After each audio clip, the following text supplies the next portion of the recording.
ഗാധിനന്ദനായ വിശ്വാമിത്രൻ പൂർവാശ്രമത്തിൽ ഒരു ക്ഷത്രിയ രാജാവായിരുന്നു. അദ്ദേഹം ഒരിക്കൽ സപരിവാരം വസിഷ്ഠാശ്രമത്തിൽ ചെല്ലാനിടയായി. വസിഷ്ഠ മഹർഷി രാജാവിനെയും പരിവാരങ്ങളെയും രാജകീയമായ രീതിയിൽ വിഭവസമൃദ്ധമായ വിരുന്നു നൽകി സൽക്കരിച്ചു. ഒരു രാജാവിന് പോലും അസാധ്യമായ ആഡംബരത്തോടെ ആശ്രമത്തിൻ്റെ സ്ഥലപരിമിതിയോ ആഡംബരതയോ വിഭവ ദൗർലഭ്യമോ ഒന്നും ആ ആതിഥ്യത്തിനു ബാധകമായില്ല. അമരപുരിയിലോ അളകാപുരിയിലോ ഇരുന്നാണ് തങ്ങൾ ദിവ്യഭോജ്യങ്ങൾ അനുഭവിക്കുന്നതെന്നാണ് രാജാവിനും പരിവാരങ്ങൾക്കും തോന്നിയത്. അത്ഭുതാവഹമായ ഒരു മായിക ലോകം സൃഷ്ടിച്ച് തന്നെ സ്തബ്ധനാക്കി തീർത്ത വസിഷ്ഠൻ്റെ തപപ്രഭാവത്തെ ഗാദിസൂനുവായ രാജാവ് മനസ്സാ വാഴ്ത്തി. അതോടൊപ്പം തന്നെ രാജാവ് ആലോചിച്ചു, തപസിദ്ധിയുള്ള മഹർഷിമാർ വേറെയുമുണ്ടല്ലോ. അവരാരും ഇതുപോലെ അത്ഭുത പ്രപഞ്ചം സൃഷ്ടിച്ചതായി കേട്ടിട്ടില്ല. അപ്പോൾ ഇതിൻ്റെ പിന്നിൽ മറ്റെന്തോ ആണ്. രാജാവ് മഹർഷിയോട് തന്നെ ചോദിച്ച് സംശയം തീർത്തു. വനവാസിയായ തനിക്ക് ഇതെല്ലാം സാധിച്ചത് കാമധേനുവിൻ്റെ പ്രഭാവം കൊണ്ടാണെന്ന് വസിഷ്ഠ മഹർഷി രാജാവിനെ ധരിപ്പിച്ചു. ഇത്ര ഐശ്വര്യദായിനിയായ കാമധേനു ബ്രഹ്മനിഷ്ഠനായ ഒരു മഹർഷിക്ക് എന്തിന്? അവൾ രാജാവിന് ചേരേണ്ടവളല്ലേ?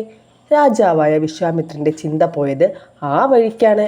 അദ്ദേഹം വസിഷ്ഠ മഹർഷിയോട് പശുവിനെ അധികാരപൂർവ്വം ആവശ്യപ്പെട്ടു. വസിഷ്ഠൻ തൻ്റെ പ്രിയപ്പെട്ട കാമധേനുവിനെ കൈവിടാൻ കൂട്ടാക്കിയില്ല. രാജാജ്ഞ ലംഘിക്കപ്പെടുകയോ അരജനാരിഷം വന്നു. അദ്ദേഹം തൻ്റെ പുത്രന്മാർക്കും സൈന്യത്തിനും കൽപ്പന കൊടുത്തു, കാമധേനുവിനെ പിടിച്ചു കൊട്ടാരത്തിലേക്ക് കൊണ്ടുപോകുവാൻ. കാമധേനുവിനെ പിടിക്കാൻ അടുത്തവരുടെ നേരെ വസിഷ്ഠൻ ഒരു ഹുങ്കാരം പുറപ്പെടുവിച്ചതേയുള്ളൂ. വിശ്വാമിത്രൻ്റെ പുത്രന്മാരും സൈന്യങ്ങളും ഭസ്മം. ബ്രഹ്മതേജസ്സിൽ ക്ഷത്രിയ മതം ഭസ്മമായത് കണ്ടപ്പോൾ വിശ്വാമിത്രൻ ആത്മനിന്ദയോടെ പ്രഖ്യാപിച്ചു, ക്ഷത്രിയ ബലം എത്ര ദുർബലം! ബ്രഹ്മതേജസ് തന്നെ മഹാശക്തി സമ്പന്നം. കണ്ടില്ലേ, ബ്രഹ്മതേജസ് ഒന്നുകൊണ്ട് തന്നെ എൻ്റെ എല്ലാം തകർന്നത്. ഇനി ഞാൻ ക്ഷത്രിയ വീരനാണെന്ന് ഭാവിച്ചു നടക്കുന്നതിന് എന്തർത്ഥം?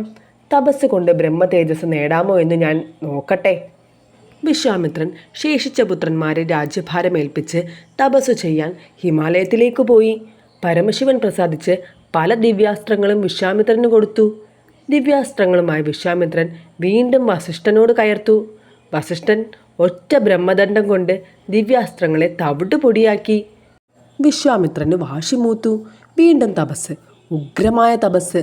തപസിദ്ധനായ വിശ്വാമിത്രൻ്റെ സാഹസിക ചരിത്രത്തിൽ ത്രിശങ്കുവും ശൂനശേഫനും മറ്റും കഥാപാത്രങ്ങളാണ്. ബ്രഹ്മജ്ഞപ്രാപ്തിക്കായി വിശ്വാമിത്രൻ ദീർഘകാലം തപസ് ചെയ്തു. ബ്രഹ്മാവ് പ്രത്യക്ഷനായി ഋഷി എന്ന് സംബോധന ചെയ്തു. വിശ്വാമിത്രൻ വിളി കേൾക്കാൻ കൂട്ടാക്കിയില്ല. ഋഷി, വെറും ഒരു ഋഷിയായിട്ട് എന്ത് പ്രയോജനം? ഋഷിയാകണമെങ്കിൽ ബ്രഹ്മർഷിയാകണം എന്നായിരുന്നു വിശ്വാമിത്രൻ്റെ വിചാരം. വീണ്ടും ഉഗ്ര തപസ്. ദേവേന്ദ്രൻ വിറളി പിടിച്ചു. തപസ് മുടക്കാൻ ചില അപ്സരസ്സുകളെ ആദ്യം അയച്ചു നോക്കി. അവരുടെ അടവൊന്നും വിശ്വാമിത്രനിൽ ഫലിച്ചില്ല. അവസാനം ഇന്ദ്രൻ മേനകയെ അയച്ചു. മേനക വിശ്വാമിത്രൻ്റെ തപസ് മുടക്കുകയും വിശ്വാമിത്രനിൽ നിന്നും ജനിച്ച ശകുന്തളയെ വനത്തിലുപേക്ഷിച്ച് ദേവലോകത്തേക്ക് മടങ്ങിപ്പോവുകയും ചെയ്തു. മേനകയുടെ കൺമുനത്തല്ലിൽ തകർന്നു പോയ തപോവീര്യം വീണ്ടെടുക്കാൻ വിശ്വാമിത്രൻ വീണ്ടും നെടിയ നാളത്തേക്ക് തപസ് തുടർന്നു. ഇന്ദ്രൻ ഉടൻ തന്നെ വിശ്വാമിത്രൻ്റെ തപസ്സിന് ഭംഗം വരുത്താൻ തീരുമാനിച്ചു. മേനകയ്ക്ക് പകരം ഊർവശി അയച്ചാലോ എന്നായി ആലോചന. അവളെ ഓരോ കാര്യത്തിനും താൻ പലപ്പോഴും കരുവാക്കിയിട്ടുള്ളതാണ്. അതിനാൽ മാദകതത്വന് മങ്ങലേറ്റിട്ടുള്ള ഊർവശിയെ മഹർഷിയെ വശീകരിക്കാൻ അയച്ചിട്ടു കാര്യമില്ല. അവസാനം രംഭയെയാണ് ഇന്ദ്രൻ കണ്ടെത്തിയത്. പാവം രംഭ വരാനിരിക്കുന്ന വിപത്തൊന്നും അറിയാതെ വിശ്വാമിത്രൻ്റെ മുമ്പിലെത്തി വിലാസചേഷ്ടകൾ കാട്ടുവാൻ തുടങ്ങി. അവളുടെ മാദകമായ രൂപഭാവങ്ങൾ മഹർഷിയുടെ മനസ്സിനെ വികാരതരളിതമാക്കി തീർത്തു. അതോടൊപ്പം തന്നെ അതിനിടയാക്കിയ രംഭയുടെ നേർക്ക് അദ്ദേഹത്തിൻ്റെ കോപാഗ്നി കത്തിജ്വലിക്കുകയും ചെയ്തു. ക്രുദ്ധനായ വിശ്വാമിത്രൻ രംഭയെ ശപിച്ചു. ഉടനെ മഹർഷി ചിന്തിച്ചു, കഷ്ടം, ഇത്ര കാലത്തെ തപസ്സുകൊണ്ടും കാമക്രോധങ്ങളെ അടക്കാൻ സാധിക്കാതെ താനല്ലേ കൊള്ളരുതാത്തവൻ. ഇവൾ ഇതിൽ എന്തു പിഴച്ചു? ഇന്ദ്രൻ്റെ നിയോഗപ്രകാരം സ്വന്തം കടമ നിർവഹിച്ചു. പശ്ചാത്താപതപ്തനായ അദ്ദേഹം കാമക്രോധാദികളെ അടക്കി നിർത്തുവാൻ വീണ്ടും ചിരകാലം തപസ്സിൽ മുഴുകി.